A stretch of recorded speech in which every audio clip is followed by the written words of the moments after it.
नमस्कार बच्चों। आज हम लोग कारक प्रकरण के अंतर्गत इसकी तृतीय और चतुर्थी विभक्ति के प्रयोग को सीखेंगे। जैसा कि हम लोग जानते हैं और पहले भी पढ़ चुके हैं कि तृतीय विभक्ति का प्रयोग करण कारक में होता है। करण कारक किसे कहते हैं? जो क्रिया के करने में या होने में सहायक होता है उसे करण कारक कहते हैं और उसमें तृतीय विभक्ति का प्रयोग होता है। जैसे रामः रावणं बाणेन हतः, राम ने रावण को बाण से मारा। श्याम कलमेन लिखति, श्याम कलम से लिखता है।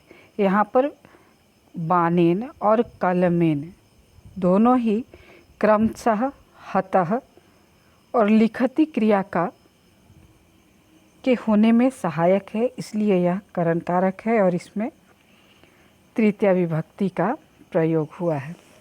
इसी प्रकार जिस अंग में कोई विकार प्रदर्शित करना हो उस अंगवाची शब्द में तृतीय विभक्ति होती है।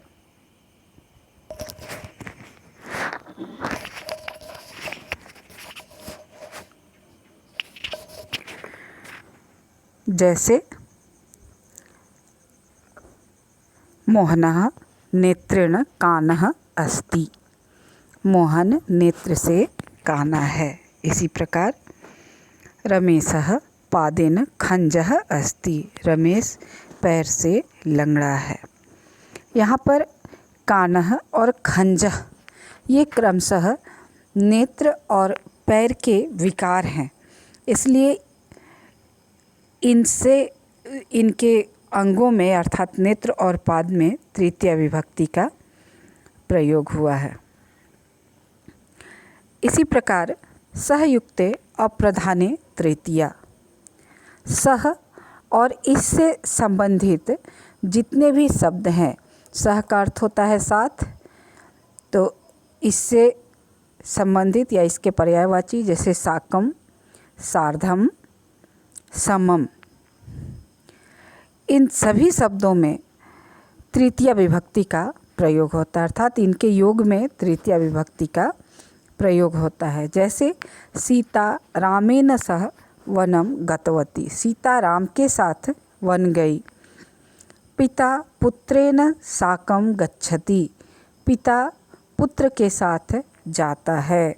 गोपालः रोहितेन सार्धं क्रीडति, गोपाल रोहित के साथ खेलता है।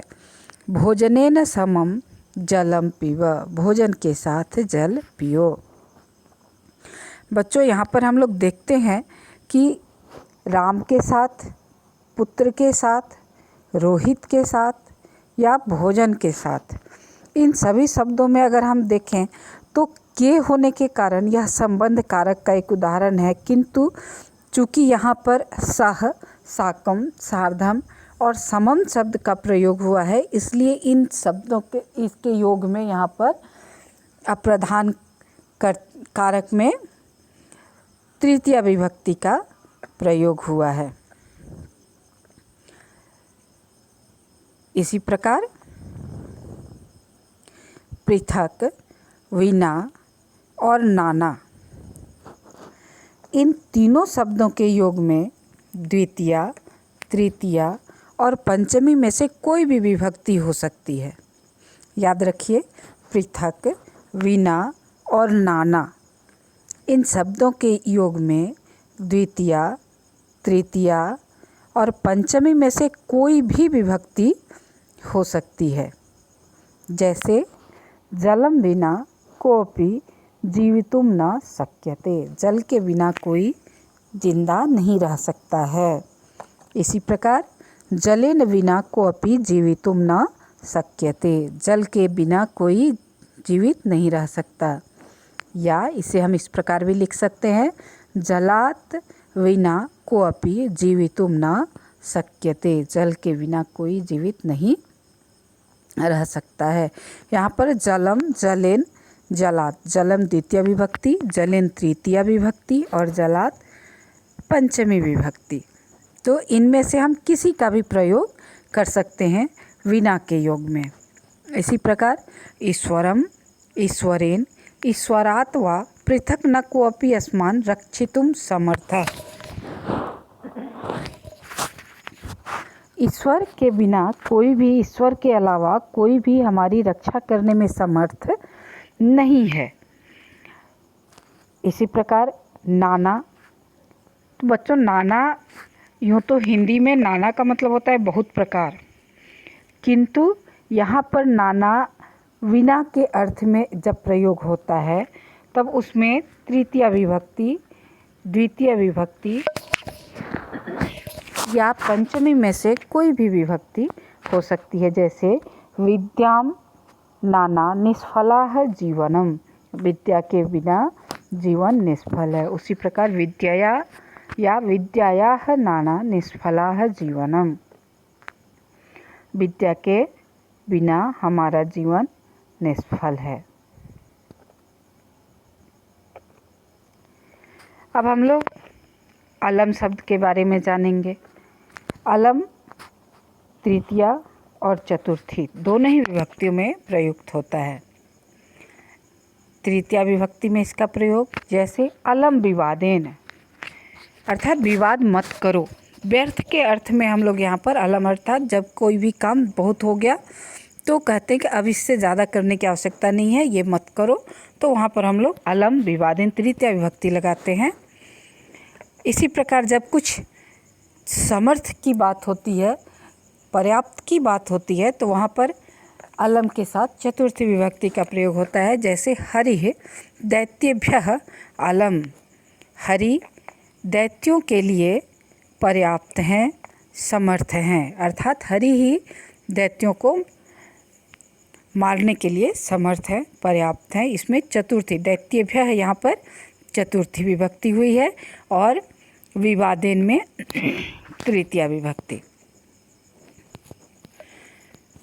इसी प्रकार और भी कुछ शब्द हैं जिन शब्दों के साथ तृतीया विभक्ति का हमेशा प्रयोग होता है।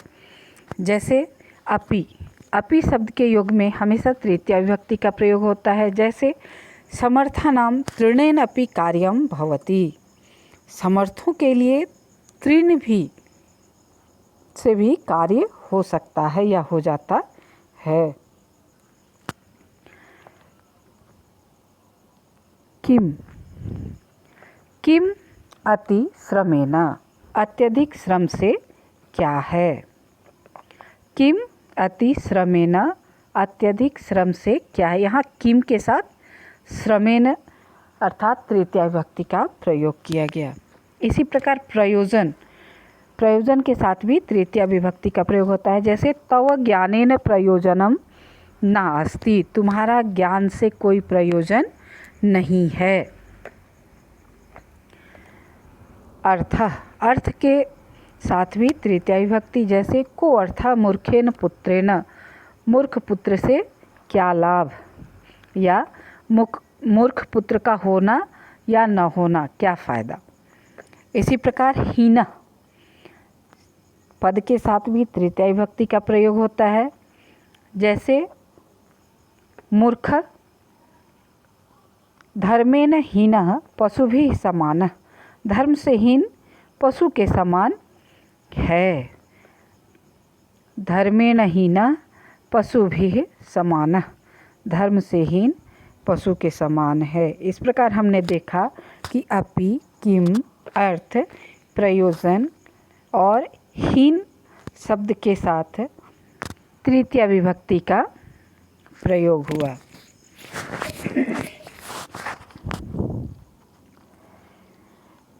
अब हम लोग देखेंगे कि समः, समानः और सदृशः के योग में भी तृतीया विभक्ति का प्रयोग होता है। ये तीनों ही पर्यायवाची शब्द भी हैं, समः, समानः और सदृशः। जैसे भोजः पराक्रमे विक्रमेण समः आसीत्, भोजः, बच्चों भोज यहाँ राजा भोज के बारे में कहा गया है। और विक्रमादित्य प्राचीन भारत के एक बड़े ही प्रतापी राजा थे तो भोज की तुलना यहाँ विक्रमादित्य से करते हुए कहा गया है कि भोज पराक्रम में विक्रमादित्य के समान थे। क्या कहता है? भोजा पराक्रमे विक्रमेण समः आसीत्। भोज पराक्रम में विक्रम के समान थे।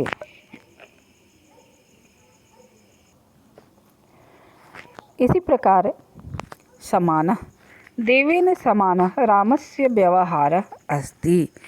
राम का व्यवहार देवों के समान है। देवेन समानः देवों के समान, देव के समान राम का व्यवहारः अस्ति, व्यवहार है। सीतायाः मुखम चंद्रेन सदृशम अस्ति। सीता का मुख चंद्रमा के समान है। यहाँ पर सीतायाः, देवेन और विक्रमेन, इन तीनों में ही तृतीया विभक्ति का प्रयोग क्रमशः सदृशम, समानः और समः पद के योग के कारण हुआ है। अब हम चतुर्थी विभक्ति का प्रयोग देखते हैं कि वाक्य में कहाँ कहाँ और कैसे चतुर्थी विभक्ति का प्रयोग होता है। सबसे पहले तो जो संप्रदान कारक है उसमें चतुर्थी विभक्ति का प्रयोग होता है। संप्रदान कारक किसे कहते हैं बच्चों? जिसके लिए क्रिया की जाती है उसे संप्रदान कारक कहते हैं। जैसे रामः धर्माय रावणम हतः। राम ने रावण को मारा। क्यों मारा? किस लिए मारा? तो धर्माय, धर्म के लिए मारा, इसलिए धर्माय, इसमें चतुर्थी विभक्ति का प्रयोग हुआ है।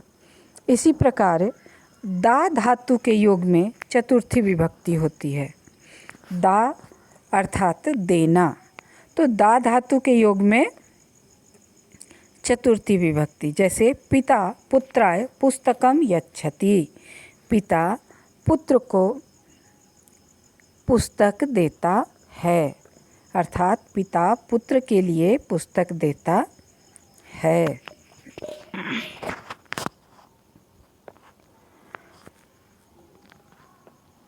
नीचे कुछ धातु दिए गए हैं, शब्द दिए गए हैं, जिन शब्दों के योग में, जिन धातुओं के योग में हमेशा चतुर्थी विभक्ति का प्रयोग होता है।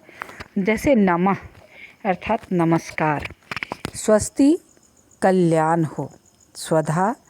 बच्चों ये पितरों को जब जल देते हैं, अर्थात जो हमारे पूर्वज हैं जो मर चुके हैं उन्हें जब हम लोग जल देते हैं, कोई भी चीज़ देते हैं, तो वहाँ पर हम लोग स्वधा शब्द का प्रयोग करते हैं। इसी प्रकार स्वाहा सभी बच्चों ने सुना होगा। जब हम लोग देवताओं के लिए आहुति समर्पित करते हैं तो स्वाहा शब्द का उच्चारण करते हैं। और नी के साथ जब विद धातु को जोड़कर निवेदन शब्द बनता है तो वहाँ पर भी उसके योग में चतुर्थी विभक्ति का प्रयोग होता है। जैसे गुरवे नमः, गुरु को नमस्कार है। स्वस्ति प्राणिभ्यः, प्राणियों के लिए का कल्याण हो। पितृभ्यः स्वधा, अग्नये स्वाहा, अग्नये स्वाहा। सह गुरवे निवेदयति, वह गुरु से निवेदित करता है।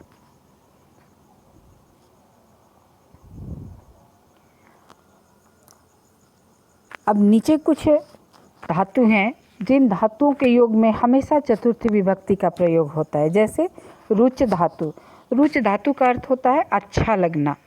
इसी प्रकार है क्रुद्ध अर्थात क्रोध करना, कूप अर्थात क्रोध करना, द्रोह अर्थात द्रोह करना, स्पृह, स्पृहा यानी कि चाहना, किसी भी चीज़ को चाहना,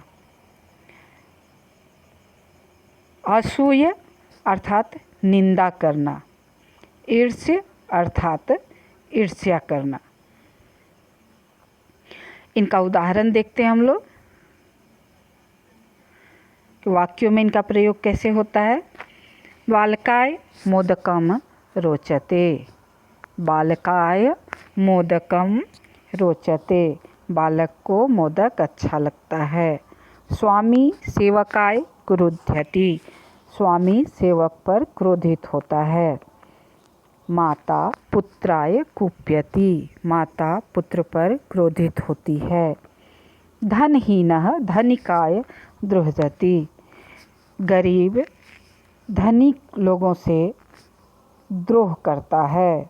आभूषणेभ्यः नारी स्पृहयति नारी, नारी आभूषण के लिए स्पृहा करती है या नारी आभूषण चाहती है। दुर्योधनः अर्जुनाय ईर्ष्यति, दुर्योधन अर्जुन से ईर्ष्या करता है। धनहीनः धनिकाय असूयति, धनहीनः धनिकाय असूयति, धनहीन धनी की निंदा करता है। धनहीन अर्थात गरीब धनी व्यक्ति की निंदा करता है। इस प्रकार हमने इन धातुओं का वाक्यों में प्रयोग भी देखा। बच्चों, इस वीडियो को देखने के बाद भी जहाँ पर आपको लगे कि परेशानी हो रही है तो आप निश्चित रूप से इसे पूछ सकते हैं, कमेंट सेक्शन में अपना डाल सकते हैं और आप लोगों के प्रश्न का उत्तर मिलेगा। इसके बाद वाले वीडियो में हम लोग पंचमी, षष्ठी और सप्तमी विभक्ति के बारे में जानेंगे कि वाक्यों में उसका प्रयोग कहाँ होता है। कारक प्रकरण के इस भाग को जहाँ विभक्ति का प्रयोग बताया गया है हम लोग बहुत ही ध्यान से सीखेंगे, क्योंकि इसके बिना हम संस्कृत में वाक्यों की रचना शुद्ध नहीं कर पाएंगे। इसलिए इस पर आप लोग ध्यान देंगे, सीखेंगे। आज की कक्षा में बस इतना ही। धन्यवाद।